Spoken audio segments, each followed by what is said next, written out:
Hi friends, అందరూ ఎలా ఉన్నారు? మీ అందరికీ తెలుసు, అరకు పాడేరు ప్రాంతాల పేర్లు వింటేనే మొదట గుర్తుకొచ్చేది మన ఆదివాసి దింసా నృత్యం. మరి ఈ దింసా నృత్యం వెనకాల ఉన్న చరిత్ర మీకు తెలుసా? ప్రధానంగా పూర్వం ఈ దింసా నృత్యం కువి, పోర్జా, కొటియా ఇలా కొన్ని ప్రత్యేకమైన తెగల వారు మాత్రమే ప్రకృతి పూజా నృత్యంగా దీన్ని ప్రారంభించారు. అంటే ప్రకృతికి ధన్యవాదంగా పుట్టిన నృత్యం అని చెబుతారు. మొట్టమొదటిగా ఈ దింసా నృత్యం అరకు, పాడేరు, చింతపల్లి గిరిజన నివాసుల మధ్య పుట్టింది. ఈ నృత్యం పుట్టుక నేటిది కాదు, ఎన్నో శతాబ్దాల కిందటి నుండి వచ్చిన ప్రకృతి పూజా నృత్యం ఇది. పూర్వం గిరిజనులు పంట పండిన తర్వాత కోత మొదలు పెట్టే ముందు చిన్న పండగ చేసుకుంటూ ఈ నృత్యం చేసేవారు. అంత మాత్రమే కాదు, దీని ప్రధాన ఉద్దేశం ప్రకృతితో ఐక్యం, జీవన శైలిలో భాగం, గిరిజన సమాజం యొక్క అస్తిత్వానికి చిహ్నం మరియు దేవతల ఆశీస్సుల కొరకు చేసుకునే సాంప్రదాయమైన నృత్యం. ఈ దింసా నృత్యానికంటూ కొన్ని ప్రత్యేకమైన పద్ధతులు, కట్టుబాట్లు ఉన్నాయి. అవేంటంటే, ఈ నృత్యం చేసేటప్పుడు పూర్తిగా ఒకరినొకరు చేపట్టుకొని గుండ్ర ఆకారంలో నిలబడి అడుగులు ముందుకు వెనక్కు వేస్తూ నెమ్మదిగా రిథం కు తగ్గట్టుగా మొదట నిలబడిన వ్యక్తి చేస్తున్న స్టెప్స్ ఆధారంగానే చేయాలి. ఈ దింసా నృత్యంలో అందరూ కూడా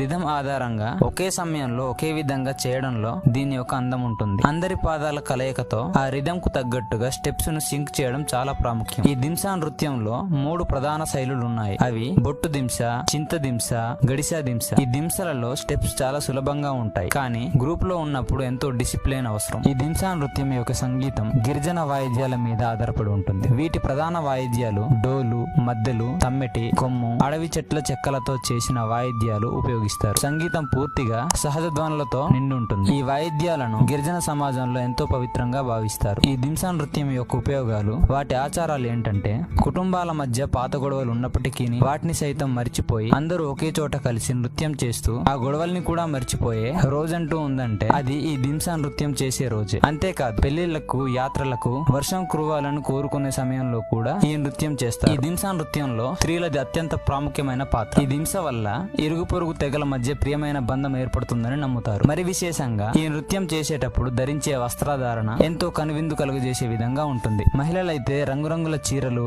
మా గిరిజనులు కట్టు విధానాలతో చీరలను ధరిస్తారు. జడ కొప్పులో పూలు, మెడలో పూర్వం నాటి ఆభరణాలు ప్రత్యేకంగా కనిపిస్తాయి. ఇప్పుడైతే ఈ దింసా నృత్యం అరకు, పాడేరు ప్రాంతాలలో జరిగే ఉత్సవాలలో కూడా ప్రధాన ఆకర్షణగా ఉంటుంది. మా గిరిజనుల గౌరవాన్ని ప్రపంచానికి చూపించే కల్చరల్ ఐడెంటిటీగా మారిపోయింది. ఫ్రెండ్స్, ఈ చిన్న వీడియో ద్వారా మీరు ఒక కొత్త విషయాన్ని తెలుసుకున్నట్లయితే ఒక లైక్, కామెంట్, పేజీని ఫాలో చేసి ఈ విషయం గురించి తెలియని మీ ఫ్రెండ్స్ కి ఈ వీడియోని షేర్ చేయండి. మా సంస్కృతిని గురించి తెలియజేయండి. మరో కొత్త విషయంతో మళ్ళీ కలుసుకుందాం. Thank you.